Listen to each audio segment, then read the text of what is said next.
party people, welcome to another weird little video.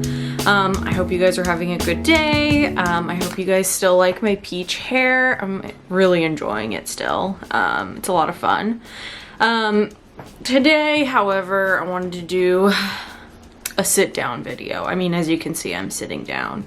And generally on my channel, that means that we're going to be talking about something very serious. So buckle up. I mean, I'm sure that I've created a very serious looking title to go along with this video, so you're already in the loop. Congratulations. I'm not. I feel like I have come a really long way in terms of like learning how to cope with anxiety and learning how to live with depression and how to treat myself and how to accept support from people, and like, I don't know. I've gained a lot of tools very recently that are invaluable and have benefited me greatly. But I really have a lot of work to do in the self-love department, as do most people, I think. If I were my own best friend, like let's say that there are two of me, one of them being me and the other one still being me, but who is another entity in my life, you know, how would I treat myself? Would I accept myself as I am? Would I love myself? I've been thinking in those terms a lot lately, which is really abstract and weird. And it's really not how I naturally consider things. Like, it's taken a little bit of therapy to look at things that way. I've talked in the past about how I believe that I experience a cycle of depression. I didn't really go into that, but that's definitely something that I've considered a lot while trying to treat my depression and be gentle with myself about it. And now I am applying the same idea to self-love and the big concept of self-love. And so I was thinking about it the other day, and I started to kind of create a list and create, or more like a sequence of events that occur in the cycle of self-love and self-hate, both of which I think I'm pretty well acquainted with. Hopefully everybody is, you know. There are, you know, times of like peace and, you know, clarity in my life where I'm able to just appreciate who I am, where I am, what I bring to the table, and, you know, all of the above. And then there are times where I can't even stand to look in the mirror. Both of those things have been true and will continue to be true at different times. And I just want to find the connection, really. Because knowing how I go through the process, hopefully in the future, can help me get back to self-love faster than I had in the past, if that makes sense. Right up top, I want to start the cycle with self-love. Start in that positive place of feeling like I understand myself and I love myself and I have like confidence in my decision making, and I feel good about where I stand. Then comes a failure of any sort, you know, a professional failure, a personal failure. Now you want to try to get back up to this moment of inner peace, and the fact that it's taking any time at all is disappointing.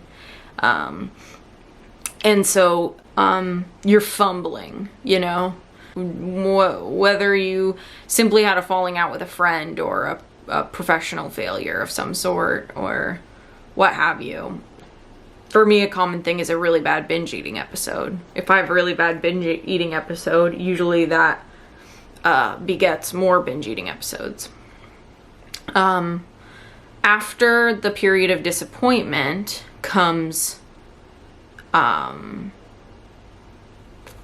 shutdown, the meltdown, if you will. Small failure after small failure and disappointment after disappointment wears on you, and you begin to feel apathetic, and you spiral into an unwillingness to try.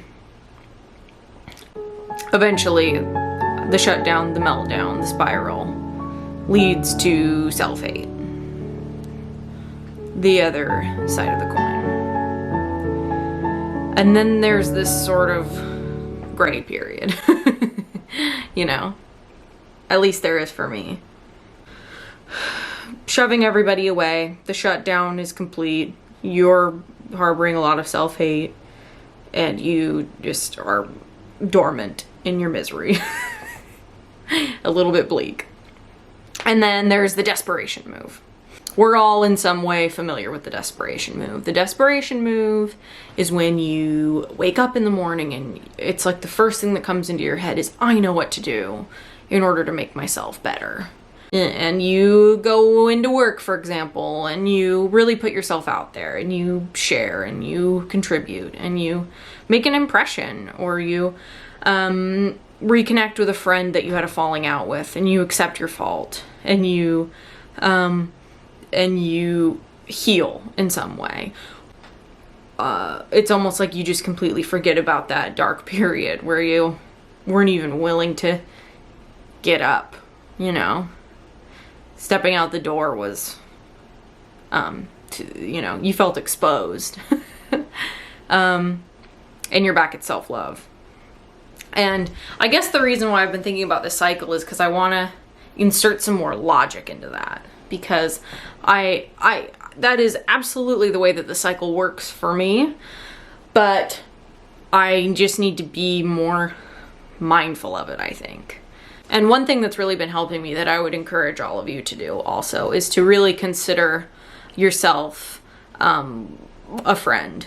That recent discovery for me has actually already done a lot of good for me. I've had to really explore self-love when it comes to like making these videos and stuff, because it's really, I feel really exposed, and that's kind of the whole point, and that's really great and I love it. But sometimes it's hard. Like today, I had a really hard time not just like wanting to give up, because I still sometimes get in the headspace of like, how long is this really gonna last? You're gonna quit at some point. You might as well quit now. And really my logical brain is like, no, you're not. You made a commitment to this. You're never gonna quit. You're gonna do this for the rest of your life, you know. But the self-hate that still exists inside me isn't logical. So it's just something to think about. I guess in conclusion, I just wanted to encourage you guys to think about how self-love actually works for you, because taking that into consideration has already helped me so much in a really short amount of time. And treating yourself like you would treat your close friends and family is a good place to start. So I love you, and I would do anything for you, and I hope that you would do anything for yourself. And I genuinely encourage you guys to take a minute and tell yourself that you love you.